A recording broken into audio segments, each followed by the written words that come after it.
Hi, everybody. This is Katie, and I'm here with Katie Koons. And we just want to highlight a tool that she's been using called Edpuzzle. So, Katie, really fast, what is Edpuzzle, and why do you love using it with your students? So Edpuzzle, you can upload any video to. The way we've been using it in math is the videos we record on our screen, we upload to Edpuzzle. And then you can embed questions in there if you want. But the reason I like it is it shows me how much the students watched. So my students now know that I can be like, hey, you only watched 10% of the video. And they're like, oh, shoot. So it shows how much they watch. That's the part I like. I haven't used the questions a whole lot, but you can also pull in YouTube videos. They have all kinds of videos already made in Edpuzzle too, which are nice that you can assign to students. Okay, so you want to give us a quick how-to? Yeah, absolutely. Awesome, thank you. So, share screen.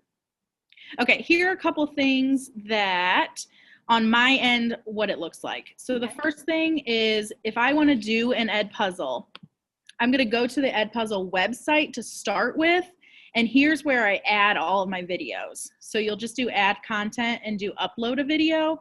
If you wanted to use one from YouTube or even Edpuzzle ones that are already made, over here on the side under popular channels, you can find them there. Or even right above my content, Noblesville West Middle School, you can click on that, and we have all these awesome videos that teachers in our building have made or even used. So those are there as well. Once they're there, you can do everything else in Canvas, which is another reason I like it a lot. So to do it in Canvas, you just add an assignment like you would anything else. And I don't make mine worth any points. I just make them complete or incomplete, and I'll show you what that looks like here in a second. Okay. But in that submission type, instead of a online submission or anything like that, you're going to do external tool and then do find. And you'll scroll down to Edpuzzle. I have two. I have no idea why. I always just choose the second one. And it brings up then all of the videos in your Edpuzzle. So then you just click on it and click assign, and the kids have it there then, right in Canvas. I will say that I have stopped clicking the load in a new tab because then it just pops up right in Canvas. The kids, all they have to do is click play, which is awesome. Okay. And then you can still assign it on different days if you want for different groups. And it kind of is just an assignment then. On my end then, when they complete an assignment, so this is one that they completed yesterday, I think, it shows up in my Canvas gradebook as complete or they didn't watch the whole thing. So some of these, like the X just means they didn't answer the questions correctly, but they still watched the whole video. Okay. If it's blank, that means they didn't watch the video. So I can quickly see without even going to Edpuzzle if they watched it. Awesome. If I want more detailed, here's what the assignment looks like on my end then. So this was, I just clicked on the assignment from Canvas. These up here are the instructions I gave to the kids, and then it would pop up for the kids with a play button there. For me, it shows me the students, how much they watched, and then if there were questions in it, what they got correct. Awesome. Yeah. So it's pretty great. And like I said, the kids have now discovered like, oh, I have to watch the whole thing.